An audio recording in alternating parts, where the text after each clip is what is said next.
Hey, my name is Ryan Seegers. I'm the campus pastor here at Crossroads Fellowship Wake Forest campus in Wake Forest. And I'm going to share a little bit about what I get to do for a living in terms of career. I know that pastor may seem like a unique career choice, and in some ways there's a calling, there's a spiritual calling to that as well. And so on many career charts, pastor might not show up.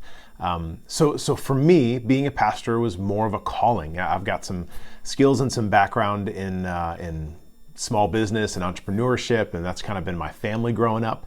But feeling called into ministry was something that I profoundly experienced in high school and a little bit after high school too. And so my training for this was a little bit of Bible college and internships, similar as it would be for many other fields.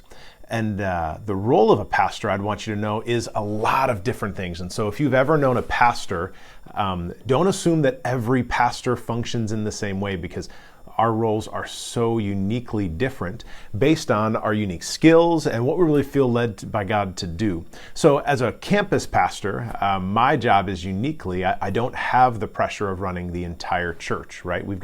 There's a senior pastor named Andy George. He leads our whole church. I get the unique opportunity to lead this campus. So for me, for most pastors, it involves some degree of public speaking, right? So as you might imagine, a preacher stands on stage and gives a sermon or leads in that way. And so public speaking is a big part of what I do. Galvanizing is a skill set and something I love to do.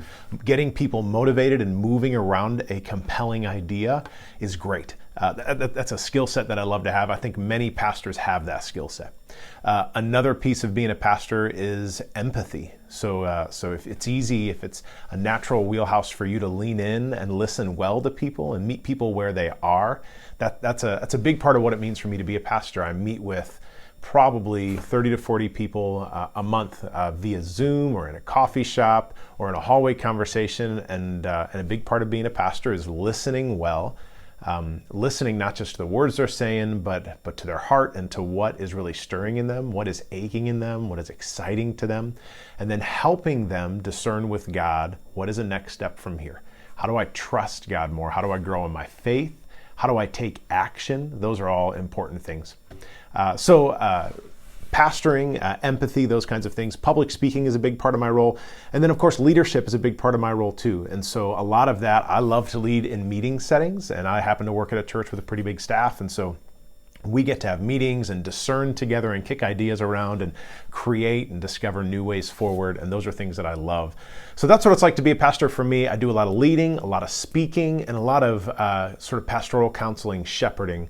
And if you ever want to know more about that, by all means, reach out. I'd love to connect and talk to you more about what that looks like and even next steps for you if those are things that you want to move toward.